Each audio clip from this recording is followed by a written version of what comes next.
109쪽에 113번입니다. 여러분 그 부동산 대책으로 최근에 나왔던 것 중에 이제 세법 개정된 게 많은데 개정될 것이 많은데 형들 그 양도소득세 그것만 내년 6월부터 이렇게 시작한다는 건가요? 다른 것들은 바로 이제 시행할 예정이고 그러니까 대책이기 때문에 나중에 입법이 돼야 알아. 입법이 돼야 하는데 아이고 그럼 또 막 세법도 막 외웠던 거 막 또 다시 또 해야 되겠네.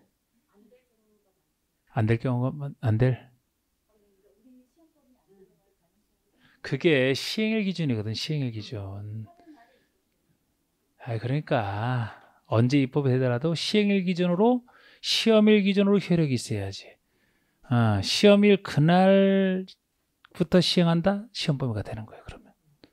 그래서 양도소득세 같은 건 뭐 6월 1일부터 시행한다는 건 확실히 아닌데 다른 것들이 시험 전이 되면 그것이라. 공법세법이 그런 게 안 좋잖아. 그런 게. 이제 법이 입법이 돼야 되겠지만 그래서 어느 때 시행일이 어떻게 잡혀지냐에 따라서 이제 새로 외우기도 해야 되고 그래야 됩니다.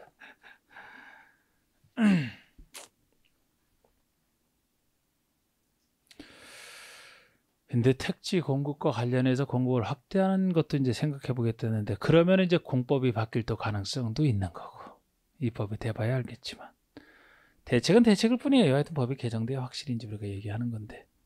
자 113쪽에 국계법상 개발행 허가를 제한할 수 있는 그런 대상이 아닌 거. 허가를 제한할 수 있는 대상이 아닌 거 기본이죠.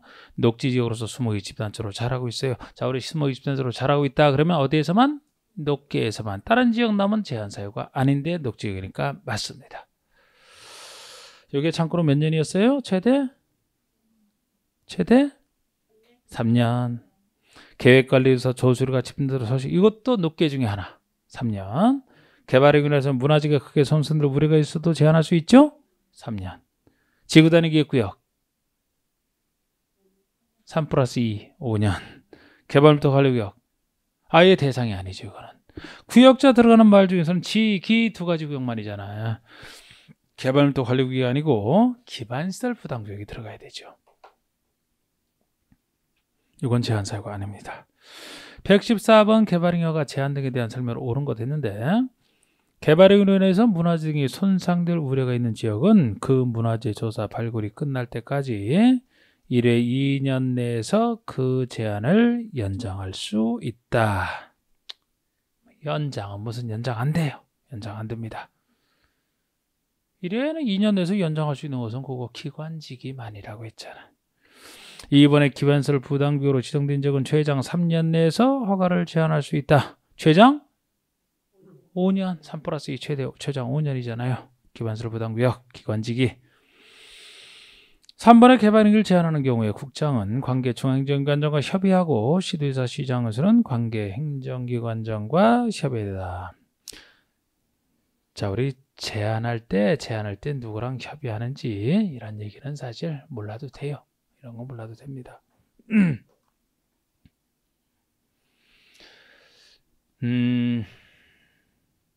제한할 때 협의하는 얘기도 없고 심의만 이제 처음 제한할 때만 심의하고 연장할 때 심의도 필요 없는데 그것도 뭐 의미 있는 거 아니고 별로. 4번의 지구단위기획구역은 중앙도시계획이나 지방도시계획이 심의를 거치지 않고 1회나 2년 내 기간 동안 허가 제한을 연장할 수 있다. 지금 연장할 때는 연장선상이기 때문에 심의 필요 없어요. 근데 지구단위기획구는 연장할 때는 1회나 2년 내에서 심의를 거치지 않고 이게 맞는 겁니다. 이게 맞는 것이고 5번의 개발행위가 제한지역 등을 고시한 국장, 시도지사, 시장에서는 해당 지역에서 개발행위를 제한할 사유가 없어진 경우에는 그 제한기간이 끝난 후 지체 없이 그 제한을 해제해야 된다. 제한지역을 고시한 국장, 시도지사, 시장에서는 해당 지역에서 개발행위를 제한할 사유가 없어진 경우에는 제한기간이 끝난 후 지체 없이. 뭔 제한기간이 끝난 후 지체 없이 제한을 해제해야 돼. 이 말 자체가 뭐 말이 안 되는 얘기네. 제한은 제한기간 동안에만 그냥 살아있는 거예요. 다시 해제하고 이런 것도 필요 없고. 그러니까 뭐 복잡하게 이것저것 막 내서 지금 옳은 걸 찾으라고 하고 있지만 허가 제한과 관련해서는 제한 사유와 제한 기간만 정확히 알면 맞추는 문제가 다였어. 다. 뭐 심의도 뭐 있다 없다 그것도 제한할 때는 그것도 들러리 지문 중에 하나였을 뿐이고 잡다한 거 할 필요 없어요. 여기 뭐 자꾸 잡다한 걸 막 이상한 거 해놨네. 예, 제한 사유와 제한 기간만 정확히 알아두세요. 오히려 제한 기간에 대해서는 별로 따로 얘기를 잘 안 하고 있네. 자, 115번 보시고 그 국계법령에 의할 때 도시군관리상 특히 필요한 거 최장 5년간 허가를 제한할 수 있는 지역을 모두 고른 거.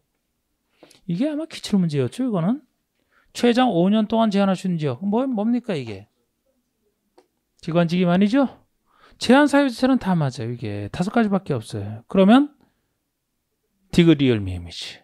디귿이 기본 계획은 여기 안 나와 있지만 관리 계획을 수립하고 있는 지역 기관 지기 디귿 리을 미음만입니다. 예. 최장 5년 3+2. 예. 그 정도만 하시면 돼요. 거브랑 아파트에서는. 자, 개발행에 따른 기반서 설치 등에서 나오는 거. 요게 이제 개발밀도 관리구역과 기반설 부담 얘기죠. 자, 개발밀도 관리구역이나 기반설 부담구역은 도시군 관리계획 내용이 아닙니다. 용도구역이 아니고 개발행위 허가지에서 개발행위가 지속돼서 기반설이 부족하게 됐을 때 부족한 기반서 설치와 관련해서만 나오는 2가지 구역을 얘기합니다. 설치가 안 되는 땅 개발도 관리구역, 되는 땅 기반설 부담구역. 그래서 이거는 관리계획 결정권자가 아니고 지정은 특광시장허수가 지정 주체예요.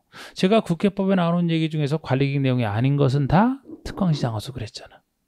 특광시장허수가 지정을 하되 특광시장허수가 지정하니까 지방도시위원회 심의를 거치는 건데 그 심의전에 주민의견을 듣느냐 안 듣느냐 차이가 있다 그랬죠. 개발도 관리구역이나 기반설 둘 다 큰일이지만 개발도 관리구역은 주민의 반대가 뻔해서 일부러 안 듣는 케이스고 기반설보다 듣는다 그래서 개발도 관리구역에서는 주민의 의견을 듣지 않고 기반설보다는 주민의 의견을 듣고 한다는 차이점은 존재합니다. 개발밀도 관리구역에서는 건폐율 건조를 강화하는 곳인데 기반설가 곤란할 정도로 개발이 심한 곳이라 대상 지역은 어디냐 그러면 도시지역 중에서도 주상공만. 주상공이 아니고서는 기반설치가 곤란할 정도로 개발이 될 수가 없어요. 주상공이 아니고서는 주상공만. 건폐율 건조를 0에 따라 강화하는데 0에서는 용적률만 50%까지 강화한다. 그러면 개발밀도 관리구역에서 중요한 것은 다 했습니다. 벌써. 그럼 기반설 부담구역에서는 개발밀도 관리구역 외의 지역을 대상으로 기반설을 부담시키기 위해서 지정하는 땅이 기반설 부담구역이라고 했는데 어디에 지정을 해야 되느냐? 지정해야 될 곳이 인구가 자연스럽게 늘어나는 곳, 인구가 늘어나는 곳. 법령이 개정됐든 용도지역이 변경이 됐든 결과적으로 기존의 행위 제한이 완화되거나 해제가 돼야 그만큼 인구가 늘어나고 지정해야 됩니다. 강화되는 곳이면 인구가 줄어들기 때문에 할 필요 없다 그랬죠? 이렇게 따지는 원리가 기본인데요. 숫자 따지는 걸 할 때 숫자로 따진다면 대부분 이자랑 관련돼 있다 그랬잖아요. 기반서 설치계획 수립 시기 1년, 규모 10만, 그 둘 빼는 건 다 이자랑 관련돼 있다 그래서 개발행 허가 건수가 전년도 개발행 건수가 전전년보다 얼마 이상 증가했을 때 20% 이상 증가. 어느 곳의 인구 증가율이 그 지역에 속하는 전체 특권시군 인구 증가율보다 20% 이상 높을 때 다 ER 지정해야 된다. 그럼 이렇게 지정이 되면 기반설 설치계획을 별도로 수립해서 설치계획 수립한 다음에 이제 그 내용을 관리계획 기반에 반영해야 되는데 몇 년 내에 하느냐? 1년 내에 설치계획 수립하라는 거. 기반설 부담계획만 아니고 설치계획을 1년 내에 수립해야 됩니다. 1년 내에 수립 안 하면 기반설 부담계획은 다음날 해제된 것으로 보지 않습니까? 그럼 설치계획에서는 이제 설치계획을 통해서 필요한 기반설은 설치를 해줘야 돼요. 그럼 여기서 기반설을 부담해서 설치가 필요한 기반설을 할 때는 자연스럽게 인구 증가로 부족하게 되는 기반설 느낌 잡으시면 된다 그랬잖아. 어떤 거요? 도로 같은 거, 녹지, 공원, 상수도, 하수도 이런 거. 학교는 그런데 대학은 아니다. 기타 큰 건 아니다. 이렇게 했던 거. 그리고 여기서 그럼 설치를 할 때 이 들어가는 돈이 기반설 설치 비용인데 이 설치 비용 원인 제공자에게 돈을 걷는다 그랬잖아요. 인구 늘어나게 만든 사람. 수많은 개발행 중에서 건축 중에서도 신축과 증축하는 것만큼 늘어난다. 그런데 신축과 증축도 기준 연면적 포함해서 얼마 이상의 이자 200, 기존 연면적 200을 넘는 신축과 증축 행위를 하는 자에게 부과하는 게 기반서 설치 비용. 다른 사람은 안 내요. 200을 넘는 신축과 증축 행위를 하는 자. 이 사람이 본인이 신축, 증축했으면 당연히 내야 되고 본인이 안 하고 만약에 건축 행위, 신축, 증축 행위를 다른 사람에게 맡겼다. 위탁이나 도급을 줬다면 수탁, 수급이 아니고 위탁이나 도급을 한 자가 행위자라 그랬고 남의 땅을 빌려서 해도 건축 행위자가 내야 될 사람인 거예요. 집이 승계했으면 승계자가 되는 거고 이런 얘기. 설치 비용은 어떻게 계산할 것이냐 그러면 기반설 설치에 필요한 땅을 구입을 해서 거기다가 공사를 해야 되기 때문에 용지 비용에다가 사업에 필요한 그 설치 비용을 더한 금액인데 이게 제곱미터는 얼마이기 때문에 여기에다가 더한 금액에다 곱하기 해당 연면적 크기를 곱해주고 여기다 하나를 더 곱해야 되죠. 기반설 부담비율에서 다 민간이 다 내는 건 아니니까 민간 부담률을 곱해야 돼. 민간 부담률이 20%가 되는 거죠. 20%가 그 범위 내에서 한다. 물론 기반설 부담계획 수립하면 그에 따르고요. 2개월 내 행정청은 그자에게 낼 사람에게 2개월 내 부과해야 되고 부과받은 사람은 사용검사일 때까지 사용검사 신청할 때까지 납부를 해야 됩니다. 납부 시기예요. 납부 시기.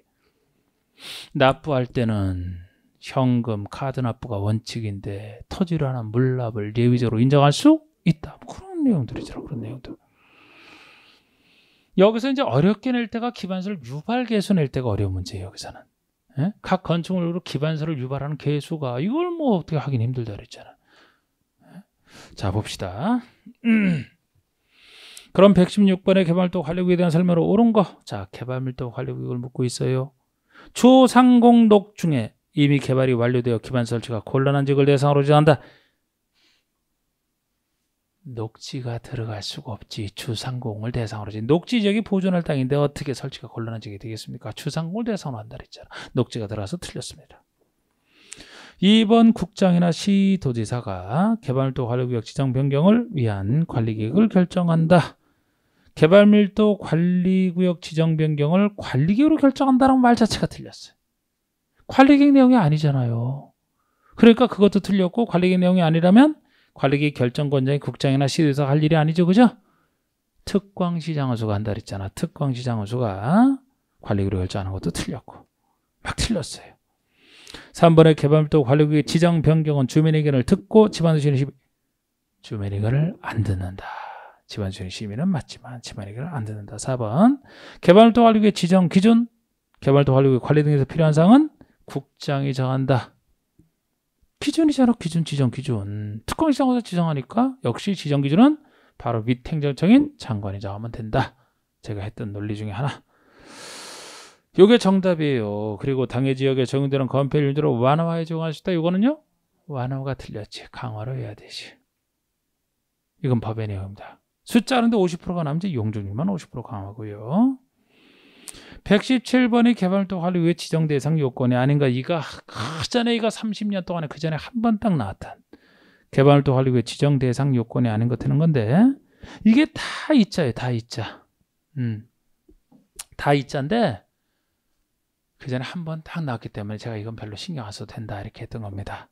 그래서 다 뭐 2년 내에 20% 2년 내에 있자 다 해서 당시의 문제는 3년 이렇게 해서 뭐 틀리게 낸 게 있다고. 개발밀도 관리구역 지정 기준인데요.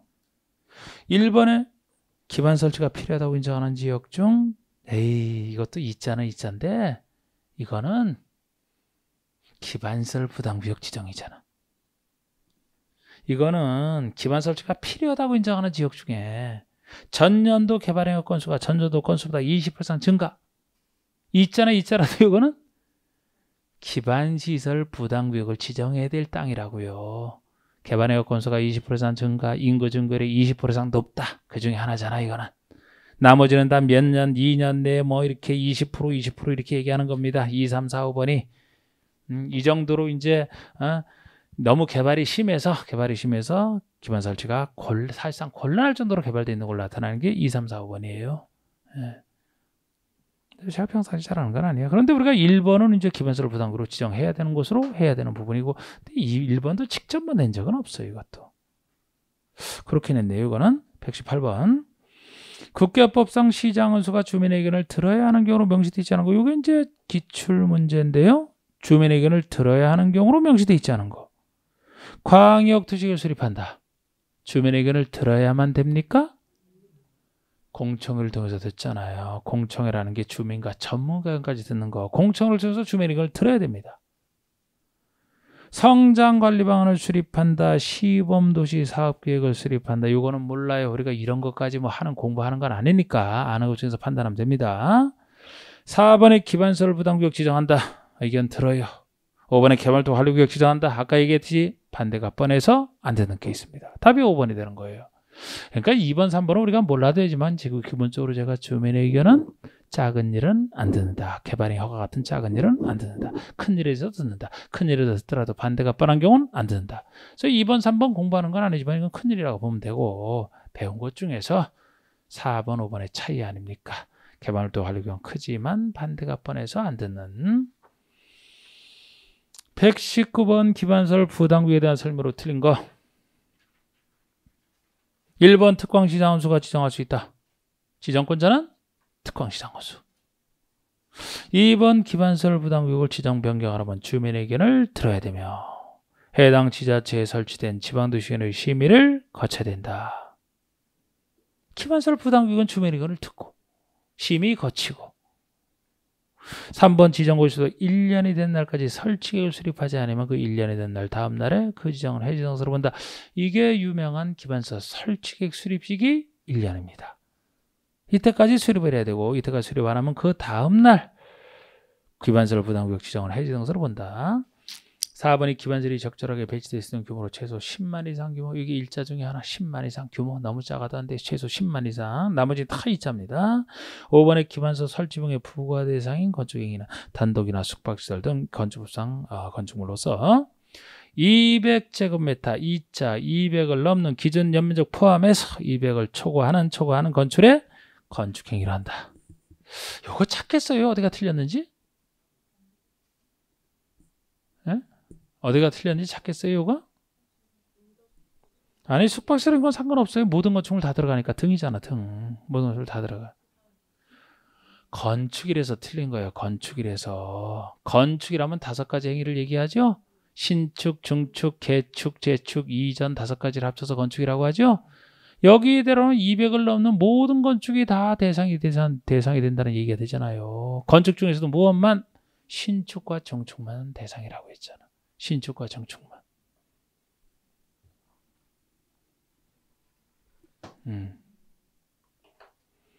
다른 거 틀린 게 아니고 그 부분이 틀렸습니다. 120번. 기반시설 부담구역의 지정 대상으로 틀린 거. 자, 기반시설 부담구역의 지정 대상을 묻고 있어요. 틀린 거. 이 법 또는 다른 법령 개정 제정으로 인하여 행위자는 완화되거나 해제되면 그만큼 인구가 확 늘어나지 않습니까? 지정해야만 됩니다. 이 법 또는 다른 법령에 따라 지정된 용도, 지역 등이 변경되는 행위자니 완화되는. 역시 행위자니 완화되는 곳이에요. 지역의 변경으로 행위자니 완화된다. 3번에 향후 2년 내 학생 수가 학교 수용률을 20% 초과할 것을 에이, 또 이렇게 바꿔서 냈네. 아까는 개발밀도 관리구역에서 기반시설 부담구역 지정 기준을 넣어서 틀리게 했고 지금 여기는 개발밀도 관리구역 지정 기준을 넣어서 틀리게 했네. 요거는 개발밀도 관리구역 지정 기준이죠. 기반시설 부담구역이 아니고 다 이자 나와 있다는 거. 4번이 해당 지역의 전년도 개발해야 건수가 전년도 건수보다 20% 이상 증가, 이하를 증가. 5번이 해당 지역의 전년도 인구 증가율이 그 지역에 속하는 특관시군 인구 증가율보다 20% 이상 높다. 이게 다 기반시설 부담구역 지정 기준이 1, 2, 4, 5번이 있는 거예요. 단순히 이런 것보다 3번처럼 생각해봐요. 향후 2년 내에 학생 수가 학교 수용 능력을 20% 이상, 2년 동안 20% 이상 초과할 것으로 예상된대요. 엄청난 개발이 이루어졌기 때문에 이 정도로 개발됐으면은 기반시설가 곤란한 것이 된다는 겁니다. 뭐 이렇게 얘기하는 건데 이런 게 앞으로 올 일이 없겠죠? 한창 산업화 시대나 지금 애 안 낳아서 문제되는데 지금 애 안 낳아서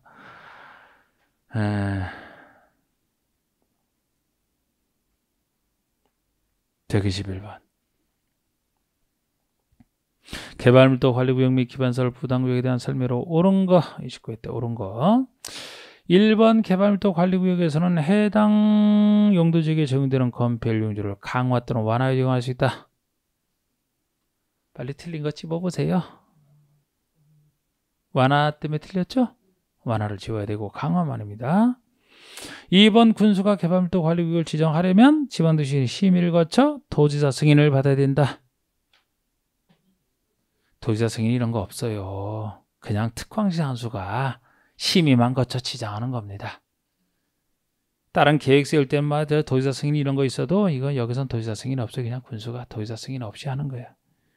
근데 이런 건 몰라도 돼. 이런 거. 아유, 뭐 이런 거. 3번에 정답 아니잖아. 그거. 정답 아니잖아요. 3번에 주거 상업에서의 개발 행위로 기반설의 수용력이 부족한 것으로 예상되는 지역 중 기반 설치가 곤란한 지역은 기반설을 부담으로 지정할 수 있다. 기반설가 곤란한 지역이면 개발밀도 관리구역이니까 틀리고. 4번의 시장은 기반설 부담구역을 지정했으면 지정권자잖아. 지정했으면 기반설 설치계획을 수립해야 되고 몇 년을 물은 것도 아니에요. 그냥 설치계획 수립하는 건 맞아요. 설치계획 수립해야 되고 이를 관리계획에 반영하라. 그냥 이게 단순히 맞는 겁니다. 이게. 아니 기반설 설치계획을 수립해야만 되고 1년 내에 수립하라 그렇게 하잖아요. 수립했으면은 이를 그곳의 관리계획에 반영해야 돼요. 왜냐하면 기반설 설치계획, 기반설 설치에 대한 계획인데 기반설 설치에 대한 얘기는 관리계획 내용이기도 하기 때문에 해당 지역에 있는 관리계획에 반영하라는 겁니다. 설치계획 수립하고 나서. 5번에 기반설 부담구에서 개발행위를 허가받고자 하는 지역인 설치비용을 부과하라. 이것도 개발행위를 허가받고자 하는 지역에 비용을 부과하라 해서 틀린 거예요. 수많은 개발행위가 다가 아니고 개발행위 중에서도 건축물의 건축 중에서도 신축과 증축 그것도 200을 넘는 신축 증축 행위를 하는 자에게만 부과하는 거죠. 여긴 개발행위를 허가하는 경우는 모든 개발행위 허가할 때 다 부과하는 얘기가 큰일 날 소리가 되는 것이.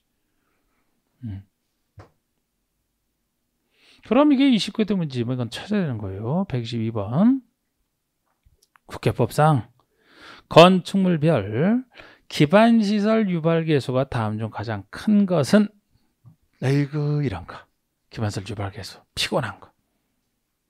30회 때 나왔었고. 물론 그전에도 몇 번 나왔어요. 몇 번 나왔어요. 그런데 이게 너무 많거든요. 이게 너무 많아. 그래서 요걸 한다면 기반시설 유발계수가 큰 거 아니면 가장 작은 거. 큰 거 이렇게 물어볼 수도 있는데 묻는다면 제가 간단하게 몇 가지만 순서를 해두고 거기서 나오는 걸로 맞출 수 있으면 맞추고 아니면 그냥 느낌 가는 대로 그냥 대충 계산해서 이게 약간씩 막 차이가 생겨서 정확히 그 느낌 잡기는 힘들거든요. 이게.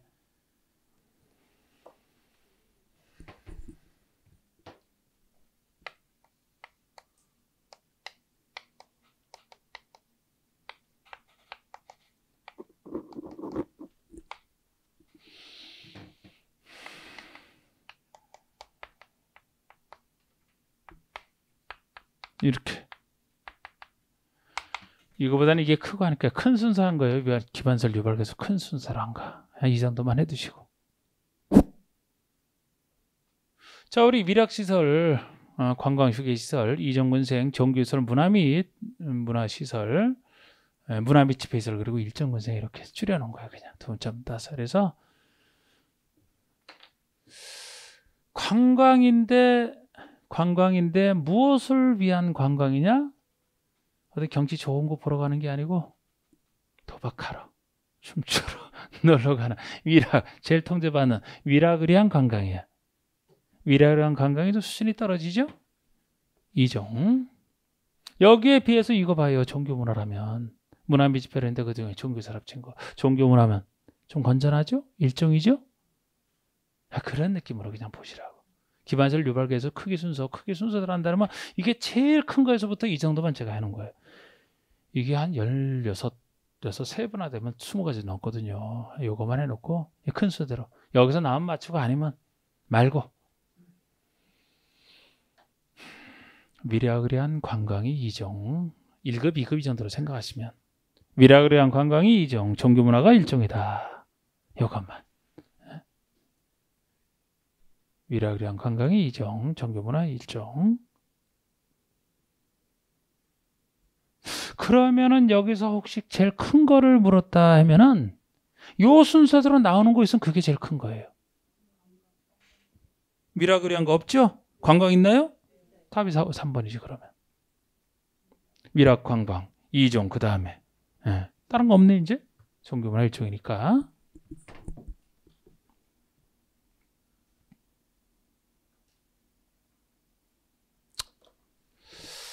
(123) 근데 여기서도 뭐 이걸로 안 되는 거 하나 정도 있었고 나머지는 이걸로 다 됐어요. 하려면 지금까지 나온 것 중에서는. 또 안 됐던 게 하나 이호 자체를 묻는 게 아니고 독자적 그 다른 문제에서 하나의 지문 갖고 할 때가 이제 거기 안 됐을 뿐이에요. 자, 123번에 기반설 부담구에 대한 설명으로 틀린 거. 1번 기반설 부담구역이 지정되면 광역시장은 기반서 설치계획을 수립해야 되며 이를 관리계획에 반영하라. 이것도 작년 문제인데요. 특광시장원수가 지정권자니까 지정하고 나서 광역시장이 설치계획을 1년에 수립해야 되고 관리계획에 반영하라. 맞고요. 2번에 기반설 부담구역 지정은 해당 광역시에 설치된 지방도시의 심의대상. 지금 광역시에서 할 때예요. 광역시에서 할 때니까 광역시장이 하는 것이고 지방도시의 심의 맞습니다. 광역시에 설치된. 3번의 광역시장은 국계법의 개정으로 인해서 행위자는 완화되는 지역에 대해서는 이를 기반설 부담으로 지정할 수는 없다. 완화되거나 해제되면 지정할 수 있다 그랬죠? 어느 때가 지정할 수 없어요? 행전에 강화될 때가 인구가 줄어드니까 지정할 수 없다 그랬잖아. 얼마나 쉽습니까 이거는. 그러면 이건 무조건 맞춰야지. 이건 기본이에요. 기본.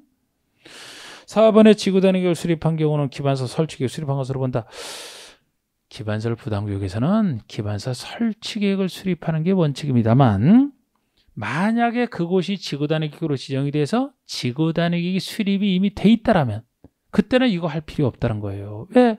지구단위계획에서 우리 필수 내용 중에 하나가 기반설의 배치와 규모에 대한 것은 지구단위계획이 필수죠? 그럼 그걸 통해서 기반서 설치하면 되잖아요. 그걸 꼭 집어넣게 돼 있으니까. 그럼 기반서 설치가 필요 없잖아. 그죠? 그 얘기란 말이에요, 이게. 이거 예외 중에 하나예요. 그래서. 응? 이런 게 없고 이제 그럴 때 기반서 설치계획을 1년 내에 수립하라는 거지. 5번에 기반설 부담구역 고시부터 1년이 될 때까지 광역시장이 기반서 설치계획을 수립 안 하면 그 다음날에 구역은 해지 등서로 온다. 1년 수립 시기. 예. 자, 124. 국계법상 기반설 부담구역에서의 기반서 설치 비용에 대한 설명으로 틀린 거 설치비용. 기반설 설치비용 산정 시 기반설을 설치하는 데 필요한 용지비용도 산입된다. 당연히 용지비용 들어가죠. 용지비용에다가 이제 시설비용 거기다가 더한 것에다가 연면적 크기를 곱해주고 민간부담률이 20% 곱해주는 거 아닙니까? 당연히 용지비용 산입되죠. 기반서 설치비용 납부 시 물납이 인정될 수 있다. 원칙이 아니고 예의지만 물납 인정될 수 있다. 3번의 기반서 설치비용의 관리 및 운영을 위해서 기반설 부담구역별로 특별회계가 설치되어야 된다. 모르는 얘기고 의료시설과 교육연구소의 기반설 유발 개설은 같다. 모르는 일이고 5번에 기반서 설치비용을 부과받은 납부 의무자는 납부기일의 연기 또는 분할 납부가 인정되지 않는 한 사용 승인 신청 시까지 기반서 설치비용을 내야 된다. 기반서 설치비용을 내야 되는 시기를 지금 얘기하는 겁니다. 연기나 어떤 분할 납부가 인정되지 않으면 기본적으로 언제까지 내야 되느냐? 사용 승인 신청 시까지 납부해야 돼요. 이때까지 납부를 안 하면 사용 승인 신청해도 사용 승인 안 내주기 때문에 내게 돼 있단 말이에요. 부과 시기는 2월이고 납부 시기는 사용 승인 신청 시까지 납부한 거 맞습니다. 그러면 유감스럽게도 이거 28회 때 문제인데 1, 2, 5번이 맞기 때문에 3번, 4번 중에 찾아야 되고 4번은 의료시설과 교육연구소의 기반서를 위반하는 같은 재단지 이런 것까지는 우리가 못하는 거예요. 제가 아까 얘기한 지금까지 기반서를 위반한 개수 중에서 요거 가지고 못 푸는 문제가 이거예요. 이거. 하필 또 이걸 내놨네. 이거 말고 다른 건 요걸로 다 풀었어. 이 정도 기억해 두세요. 근데 이게 달라요. 서로. 어떻게 다른지 몰라도 되고 하여튼 같진 않아. 같다 해서 틀렸고. 기반서를 부담구역으로 특별회계가 설치된다. 이 둘 중에 하나 찾는 건데 4번이 답이 되는 겁니다. 자, 아이고 오늘 제가 원래 여기까지 해오라고 했죠? 대충 있죠? 근데 여기서 이 근방으로 해오라고 했으니까 여기서 좀 더 해오셨나요? 지금 23분이나 남아서 좀 더 합시다. 23분이나 남았으니까. 그런데 지금 여기서 125나 126번 같은 경우가 용어 문제예요. 용어 문제. 원래 용어 문제란 말이에요. 이거는. 자, 125번에 국가법상 기반설의 종류와 그 해당 설의 연결로 틀린 거. 그럼 우리 국가법 용어에 나온 기반설, 수많은 기반설이고 7가지 종류를 얘기합니다. 제가 7가지 종류 중에서 뭐 나오는 대로 보시면은 그냥 연결시키면 된다 그랬고, 제가 뭐만 헷갈리면 안 된다 그랬어요. 보건위생이나 환경기술 정도만 좀 주의하시면 된다 그랬죠. 다른 건 뻔하니까. 예를 들어 보건위생이면 건강을 보호하고 위생을 따지는 시설이기 때문에 주로 죽음에 관련된 거 위생적으로 잘 관리해서 전염병 예방 막으려고 하는. 그래서 장사질이나 도축장 이런 것들이 보건위생이고, 환경기초는 환경오염을 막기 위한 시설 이런 거 얘기한다 그래요. 그런 건 좀 주의하시고. 그러면 연결이 지금 틀린 것은인데 1번에 교통시설 해놓고 자동차 건설기계 검사시설이다. 뭐 자동차에 관련돼 있으니까 교통시설로 봐도 되나요? 네. 그럼 유통공급시설이 방송통신시설 관련되나요? 네. 자, 유통공급이 각종 유통공급에 관련된 거, 뭐 수도를 공급하고 전기를 공급하고 가스를 공급하고, 방송통신이면 전파를 공급하고, 시장 물건을 공급하고, 이런 게 다 유통공급 아닙니까? 방제시설이 재해를 막는 시설이죠. 재해를 막는 시설이니까 하천, 유수지, 저수지, 각종 뭐 방화, 방풍 뭐 이런 거 다 들어가죠. 방자 들어가는 후에 하천, 유수지, 저수지가 들어갑니다. 하천, 유수지, 저수지는 재해 중에서 수재를 막게 한 시설이라 했잖아. 수재를 막게 한 시설. 요새 장마철인데 그 물 갑자기 늘어나는 거 보세요. 네, 확 늘어나잖아. 집중호우로 인해서. 그래도 우리나라는 집중호우 치고는 약하게 온 거지. 약하게. 일본이나 그 중국은 얼마나 지금 똑같은 장마 가지고. 방제시설입니다. 4번의 공간시설이 장사시설. 여러분, 공간시설은 기반적에서 공간을 이루는 시설이니까 주로 뭐예요? 광장, 공원 이런 거라고 했잖아. 광장이나 공원 같은 거, 공원. 공간을 이루는 시설을 얘기합니다. 장사시설은 장사에 관련된 시설이기 때문에 죽음에 관련된 보건위생에 들어가는 대표적인 예예요. 장사시설, 도축장, 종합의료시설, 이게 보건위생시설 아닙니까? 환경기초시설의 폐차장. 차에 관련된 게 대부분 교통시설이지만 폐차장이 있는 차를 교통에 이용하는 건 아니다. 폐차 과정에서 폐유 등이 나오기 때문에 환경기초시설에 관련되는 거 주의하실 게 폐차장입니다. 또 제가 환경기초랑 관련해서 좀 주의하실 게 또 뭐가 있다 그랬어요? 하수도. 왜냐하면 물을 공급하는 수도는 유통공급시설이 들어가 있는데 쓰고 남은 하수물을 누구에게 쓰라고 공급하느냐. 하수도는 오염과 관련된 환경기초다 했던 거 있잖아. 그거에 뭐 빗물 저장 처리시설 이런 거, 폐기물에 관련된 시설, 이게 다 환경기초시설 아닙니까? 근데 폐차장과 하수도는 좀 주의하시라고 했던 거. 126번의 국가법상 기반시설인 자동차 정류장을 세분할 경우 이에 해당하지 않는가. 아이고, 여러분, 요 기반시설 중에서도 요 126번 문제는 27회 때 나온 것으로 하나 더 들어간 거야. 그러니까 영해한 종류 중에서 우리 기반시설을 나누는 7가지 종류가 영해한 종류인데 거기서 한 차례 더 들어가서 규칙의 종류까지 물어본 게 126번이었습니다. 그래서 우리 자동차 정류장이 교통시설에 속하는 것 중에 하나인데 이 자동차 정류장을 다시 세분한 것이 있단 말이에요. 다시 세분했는데 그 자동차 정류장의 세분에 해당하지 않는 것에 대해서 이거는 좀 깊게 물어본 건데 그냥 상식선에서 보셔갖고 좀 생각해도 돼요. 이걸 미리 하는 건 아니고. 자, 자동차 정류장의 세분된 종류가 아닌 거, 화물터미널, 공영차고지, 차가 들어가서 서 있는 공영차고지, 복합환승센터, 화물자동차 휴게소, 교통광장. 와, 다 교통에 관련돼 있네.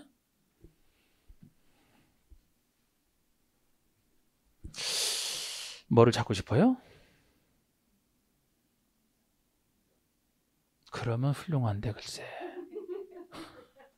교통광장을 찾으면 훌륭한데. 이건 광장의 한 종류이기 때문에 항상 뒤에 있는 게 그 종류, 그 중에서 이제 특별한 것이 앞에서 수식하는 거 아닙니까? 그럼 교통광장은 수많은 광장 중에 하나란 말이에요. 광장은 대표적인 공간시설의 1번이 광장 아닙니까? 이거는 공간시설이라는 종류란 말이야. 자동차 정류의 종류가 아니고. 광장은 공간이기 때문에. 그래서 찾으면 훌륭하고, 이건 이제 교통을 앞에 붙인 것은 좀 헷갈리게 하라고 이제 붙여놓은 거지. 그렇게 찾는 수밖에 없지. 이걸 세분해서 또 세분해서 들어가는 이거 말고 또 여러 개 더 있는데 그걸 어떻게 또 다 합니까? 우리가 보통 7가지 종류로 나누는 것 자체도 그것도 좀 부담스러운 건데 이건 그렇게 찾을 수밖에 없어요. 그렇게 찾을 수밖에 없고.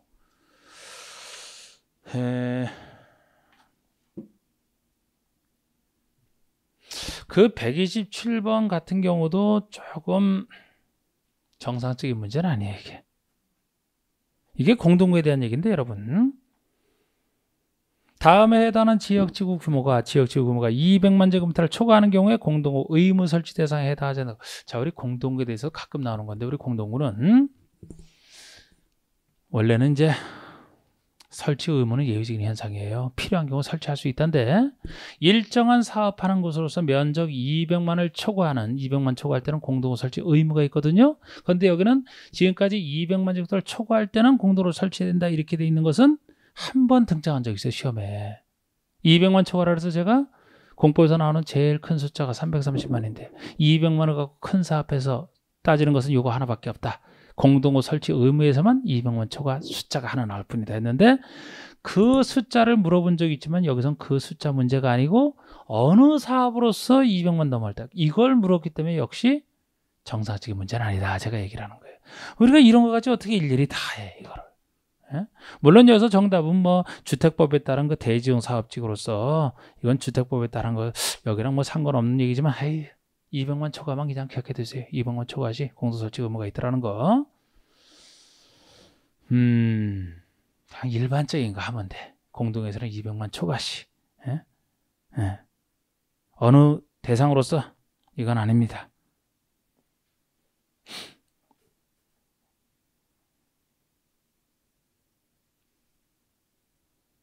그런데도 요거를 꼭 하고 싶다? 안 해도 돼. 128번. 자,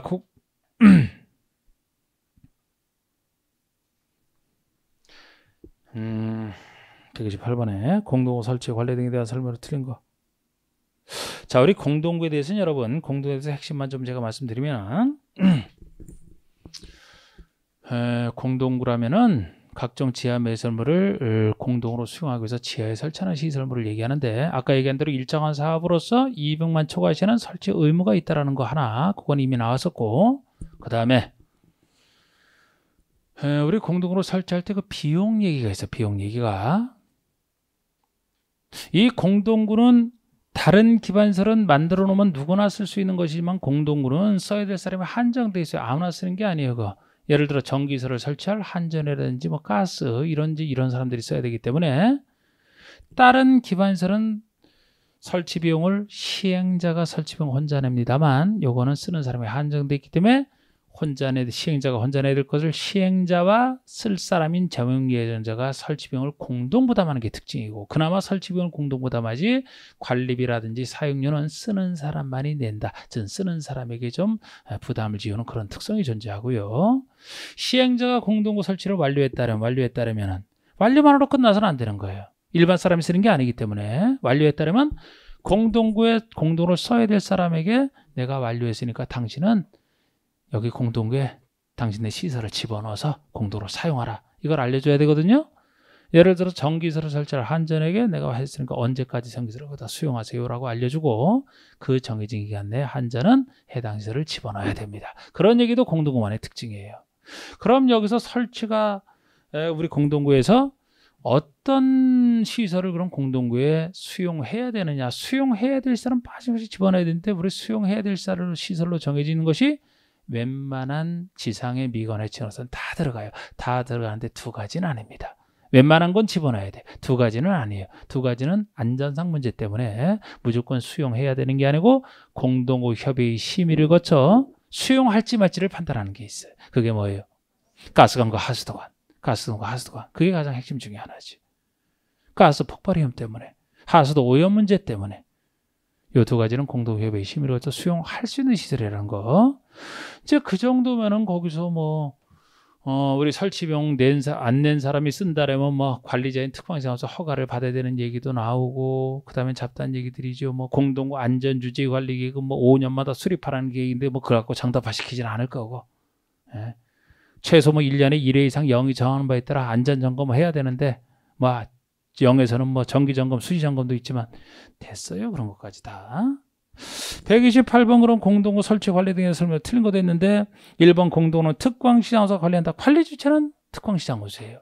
공동구도 도심계획시설의 일종이고, 우리 도심계획시설이라면 도시군에서 주로 설치하기 때문에 도시군을 책임지는 특광시장으로서가 주로 합니다. 관리 주체.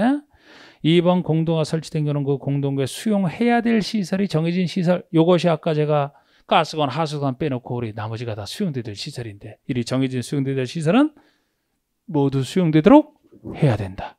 당연한 얘기죠. 집어넣어서 미관을 깨끗하게 해야 됩니다. 지상의 미관을. 3번에 공동구 설치에 필요한 비용은 이 법 또는 다른 법률에 특별한 규정이 있는 경우를 제외하고는 공동구 점용 예정자와 시행자가 부담한다. 설치 비용이에요. 개량 비용 포함해서 설치 비용은 시행자와 예정자가 공동으로 부담합니다. 4번에 공동구 관리에 소요되는 비용. 관리 비용은 관리자가 내는 게 아니고 점용하는 자가 함께 부담하다. 쓰는 사람이 함께 부담하되 그 부담 비율을 그 쓰는 면적을 고려하여 관리자가 정해줄 뿐입니다. 5번에 공동구 설치 비용을 부담하지 아니한 자가 공동구를 점용 사용하려는 경우에는 공동구 관리자에게 신고하라. 설치 비용 낸 사람이 쓸 때는 그냥 쓰면 돼. 근데 설치 비용을 내지 않은 사람이 쓸 때는 써도 되는지 관리자 허가를 받는 거예요. 허가. 써도 되는지 허가를 받는 거예요. 신고가 아니고. 129번 보세요. 129번. 국계법상 공동구가 설치된 경우에 공동구에 수용하기 위하여 공동구 협의의 심의를 거쳐야 하는 시설. 자, 수용하기 위해서 무조건 수용하는 게 아니고 수용하기 위해서 협의의 심의를 거치라는 게, 심의를 거쳐서 이제 수용 여부를 결정하려고 하는 임의적 수용. 뭡니까? 여기서는 하수도관이죠. 하수도관과 가스관이니까 답이 4번이 되겠습니다. 130번의 공동구에 대한 설명으로 틀린 거 됐는데, 시행전환 공동구 설치 공사를 완료했다라면 지체 없이 공동구에 수용할 수 있는 시설의 종류 등을 공동구 점용 예정자, 앞으로 쓸 사람에게, 점용 예정자에게 개별적으로 통지하게 돼 있어요. 그래야지 점용 예정자가 이제 설치를 하는 겁니다. 정해진 시간 내에. 2번 공동구 점용 예정자는 공동구에 수용될 시설을 공동구에 수용함으로써 용도가 폐지된 종래 시설이 있다. 그러면 시행자가 정해지지 않게 내 철거해야 되고 도로는 원상회복하라. 이거 좋은 얘기네 그냥. 3번의 시행자는 공동구 설치가 포함되는 개발사업의 실시기 인가 등이 있은 후에 지체 없이 점용 예정자에게 부담금 납부를. 에휴, 뭐 잡다한 게 다 나오네. 4번의 관리자는 매년 안전주지 관리 수립 시행하라. 자, 우리 안전주지 관리 이게 5년마다 수립하는 거예요. 매년이 아니고. 제가 이런 건 있지만 이거 정답화시키지 않을 거라 했는데 그냥 이분은 이걸 정답화시킨 거예요. 그냥 보통은 이거 정답화 안 돼 이런 거야. 홍도 안전주지 관리 뭐 5년 뒤 수립하는 게 뭐가 뭐. 하여튼 5년마다 수립하는 게 얘기입니다.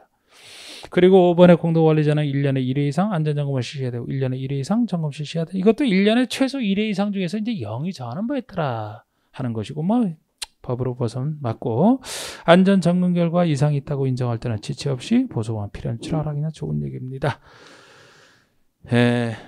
자, 117까지 두 문제 다 풀고 끝냅시다. 131번에 광역세례 설치에 대한 설명으로 틀린 거.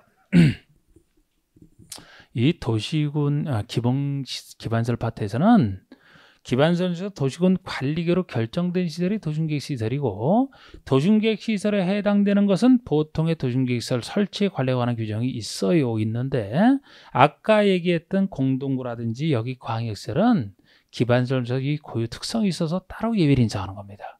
그래서 아까 공동으로 쓸 사람이 예정돼 있기 때문에, 한정돼 있기 때문에 그 쓸 사람과 관련해서 예외를 인정했던 것이고, 광역시설은 둘 이상의 특성이랑 관련된 이 특성 때문에 별도로 인정하는 거예요. 그러나 이 특성을 예외적으로 살릴 뿐이에요. 그래서 광역시설은 더 덜 나오는 건데, 광역시설은 보통의 도심계획시설의 설치 관리에 관한 규정에 따르는 게 원칙이고, 광역의 특성을 살려서 관계되는 특광시장허수가 둘 이상에 관련되는 특광시장허수가 협의 등을 구성하여 할 수 있다 이런 식으로 예외적으로 좀 인정할 뿐입니다. 그래서 1번 광역시설의 설치 관리에 필요한 사항은 국장이 정한다 이렇게 되어 있는데 광역시설의 설치 관리에 필요한 사항을 국장이 정하는 게 아니고 도시군계획 시설의 설치 관리에 관한 규정에 따른다 이렇게 하고 있어요. 그러니까 보통의 도시계획시설의 일종이기 때문에 광역시설은 도시계획시설의 설치 관리에 관한 그 규정에 따라야 됩니다. 따른다가 원칙이거든. 그래서 틀렸고 단지 여기서 예외 인정하는 게 여기라면은 2번, 3번이 여기 예외예요. 2번의 관계 특광시장허수는 협약을 체결하거나 협의 등을 구성하여 광역시설 설치 관리 하여야 한다고 하고 할 수 있는 예외에 불과하단 말이에요. 원칙은 1번이고요. 할 수 있는 예외란 말이에요. 이게. 이때도 시장허수랑 협의가 안 되면 도지사가 할 수 있다. 그 예외도 여기에 관련해서 인정하는 것이고 3번에 국가기구로 설치하는 광역시설만큼은 제가 인천공항을 예를 들었던 국가기구로 설치하는 광역시설이라면 그 광역시설의 설치관리를 사업 목적으로 하여 다른 법에 따라 설립된 법인이 설치관리 할 수 있는 예외란 말이에요. 그래서 인천공항에는 인천공항 그 시설관리공단이 따로 마련되어 있단 말이에요. 별도의 법인 만들어서 할 수 있는 규정에 따라서 이게 그냥 예외 인정하는 이 정도거든요. 원칙과 예외만 구별하시면 돼요. 그리고 4번은 아이고 4줄이나 되는 것은 시험에서 나올 수가 없어요. 농담이 아니고 우리 거기서 낼 때 이게 하나의 지문이 너무 양이 많으면 그거 못 내게 돼 있어. 이 정도 되면 절대 못 내 이거. 그 전에 한번 막 이런 식으로 긴 지문 나와서 막 수강생들이 항의하고 그래서 기본적으로 큰 여기를 이 정도에서 따지면 3줄 못 넘어요. 근데 먼 4줄까지 무슨 정성으로 이거 할 게 있다고. 읽기 힘들어. 마스크도 썼는데 안 해요. 안 해. 5번에 도심계획 시설을 공중수중 수상 지하에 설치하는 경우 설치로 해서 토지나 건축 소유권에서의 제한을 받는 데 대한 보상 등에 대해서는 따로 법률로 정한다. 이게 도심계획시설의 일반적 설치 관리 규정 중에 하나인데 공중수중 수상 지하만 지상만 없어요. 그러니까 지상만 빼고 특수한 곳에 설치할 때 그 설치 기준과 그 설치로 인한 손실 보상에 대해서는 따로 법률로 정해줘라 하는 예외 중에 하나입니다. 이거는 국민에 대한 보상은 명령 규칙으로 간단하게 할 게 아니고 제대로 된 법률로 정해줘라 그런 얘기를 보시면 돼요. 132번 마지막 문제. 광역시설에 대한 설명으로 틀린 거 기출문제네요. 국장은 인접한 둘 이상의 특광시군의 전부나 일부를 대상으로 광역권으로 지정할 수 있다. 이건 우리 앞에 어떤 권해 지정 얘기란 말이에요. 뭐 국장이 한다 그러면 인접한 둘 이상의 특광시의 관할구역 전부나 일부를 대상으로 둘 이상의 이게 시도에 걸치는 경우죠. 그죠? 그러니까 국장이 지정할 수 있다 그 얘기죠. 전부든 일부든. 2번 광역시설의 설치 관리는 공동구 설치에 관한 규정에 이건 그냥 자체로 틀린 거지. 아니 공동구와 광역시설을 별도로 규정하는 예외란 말이에요. 공동구에 대한 규정 따로 광역시설에 대한 규정 따로 있단 말이에요. 그런데 어떻게 광역시설에 대한 규정을 공동구 설치된 규정을 씁니까? 말이 안 되지. 공동구 대신에 도시군계획시설의 설치 관리에 관한 규정에 따른다 해야지. 그래서 광역시설은 도시군계획시설의 일종이라 도시군계획시설의 설치 관리하는 규정에 따른다 그래야 됩니다. 공동구랑은 전혀 관련 없어요. 이거는 틀렸고. 장사시설과 도축장은 광역시설이 될 수 있다. 될 수 있죠. 뭐. 둘 이상의 특광시설에 걸쳐 있거나 공동이용하는 관계에 있다라면 어느 시설도 광역시설이 될 수는 있잖아요. 대부분 시설이. 4번의 관계 특광 자치시 자치도지사는 협약을 체결하는 협의들을 구성하여 광역시설을 설치관리 할 수 있다. 예외 할 수 있다. 5번에 국가기구로 설치하는 광역시설은 그 광역시설의 설치관리를 사업 목적으로 하는 다른 법률에 따라 설정된 법인이 설치관리 할 수 있다. 할 수 있다. 이 정도까지. 오늘 이 정도까지 했고요. 그러면 이제 다음 주부터는 그 유명한 도시계획서 매수 청구부터 시작을 해서 국회법 끝내고 개발법이 일부까지 들어갈 수 있겠네요. 대충 한 155쪽까지는 가능하지 않을까 싶어요. 거기 금방으로 해오세요. 지금 오늘 진도가 좀 더 나갔기 때문에 좀 더 나갈 가능성도 크고. 자, 마치겠습니다. 수고하셨습니다.